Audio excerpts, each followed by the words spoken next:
Hi everyone, this is a video edition of the Scattered podcast.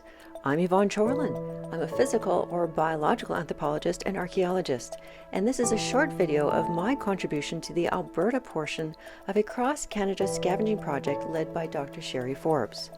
To learn more about Sherry and the origin of this project, listen to episode 16 of the audio portion of this podcast. In a nutshell, law enforcement need to recover as much potential forensic evidence as possible to help solve cases. They approach Sherry with two questions. Where do we search for this evidence and how far do we search for it?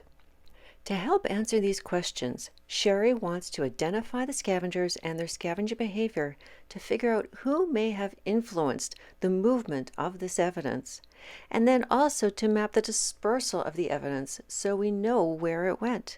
By identifying the scavengers and their scavenger behavior and mapping the dispersal of the evidence, we hope to see patterns and be able to answer the two questions of where and how far to search for the remains so that we can answer this for law enforcement. So having these ideas and these questions is all fine and dandy, but how do you do this? How do you identify the scavengers and map the dispersal of the remains? Well, that's where this video comes in. I'm going to show you. August 24th, 2022. This is Edmonton City Open. We are still in the dump environment. North is that way, west is that way with Edmonton, east is that way, south is that way. We've got one camera. So we've got a tracker on the back under the dress there. I'll have to go fish for it. And again, flagging tape for the head and the tail in case the pig is rotated or moves before it decomposes and won't leave body staining at the original deposition point so that we can actually know where the original deposition point if there's no body staining. We've got a barbed wire fence running here and here. In relation to the old dump closed site is in that direction, in this treat area here, about 100 meters that direction. To the south, we've got another pig over there about 300 meters in that direction, and three more pigs down in there. We've got a well site and then the old dump closed site about 300 meters over there with the the North Saskatchewan River running right through there. So we've got some aspirin through here, a fairly open area. Nice open area, it'll be nice and hot in here. There's the pig, and there is the camera with open area. We have some probably horses in here, so we might get some trampling. While the pig was being set up and Sherry was setting up the cameras, I took notes and photographs of the pig and the surrounding area, and I made a sketch map of any topographical features including fence lines, buildings, and roads. Then we set the cameras and we left and waited for the scavengers to show up. It only took a couple days before the first coyote showed up and started scavenging the carcass. They returned regularly and frequently and fed mostly at night.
Okay, today is June 19th, 2023. We are at the Edmonton City Open site. It is a very overcast day. We are expecting more rain. We had buckets yesterday.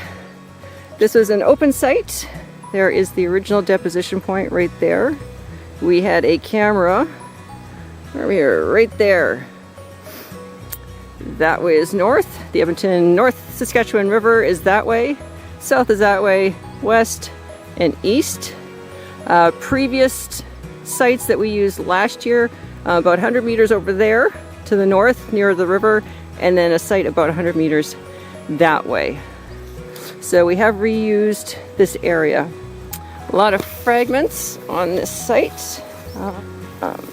There's the original flag marking the nose. So you can see there's lush vegetation around, dead vegetation within. We got a bit of a scatter towards the west. A few isolated over there.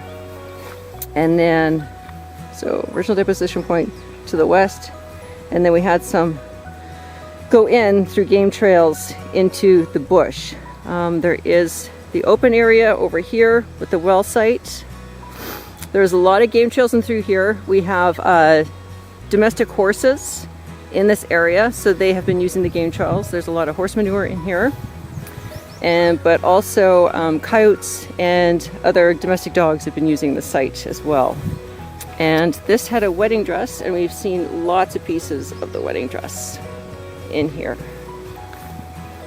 So this is following a game trail towards the back. You can see there's a trail going out there and a trail going through there, and we have more remains back in there. When I did an inventory on the remains we recovered about 10 months after we deposited the pig, I found that we had recovered under 10% of the skeleton.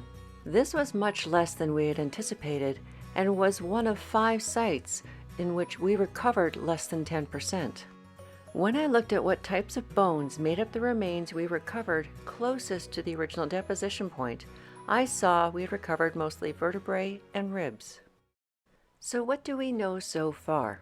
At this site, our main scavenger was coyote, and mostly at night. Their activity started within a few days of deposition and continued until we removed the cameras in November. They used pre-existing and new trails in the dispersal of the remains, and they dispersed the remains to the north, northeast, west, and south. However, the dispersal directions likely resulted from the carcass being continually dragged around the site.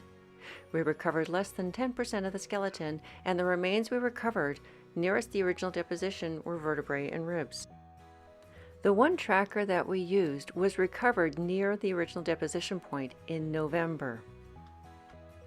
While we didn't do a preliminary search about 3 months after deposition, it was interesting to watch the carcass move through the photos that we took through the cameras. It was important for us to see that the carcass wasn't always dragged in one direction and in a straight line. It can be dragged in different directions at different times, and this may have consequently influenced the dispersal of the remains. What have we learned overall across all our sites? We learned that our main scavengers are coyotes, bears, and birds. Game trails can be created or used by scavengers to access the carcass and to disperse the remains. We learned that sometimes there is a difference in the number of remains observed at the preliminary search and the number of remains collected at the final search. We also learned that we mostly collected vertebrae and ribs. This video wouldn't have been possible without the study led by Dr. Sherry Forbes. The Calgary and Edmonton Police Service were instrumental in helping us to find land to use, coordinate the searches and carcasses, and of course, to let us know if this information is useful to them. Many big thanks to the landowners and pig growers. We couldn't have done this research without you. And for this site, many thanks to the University of Alberta anthropology students who helped us. To find out more about this study, tune into my podcast, Scattered, One Person's Search for the Story Behind Human Remains, available on your favorite podcast platform. Also, check out the other videos in this series, available on my website, yvonnechorlin.com, and read about it on my blog and on Facebook.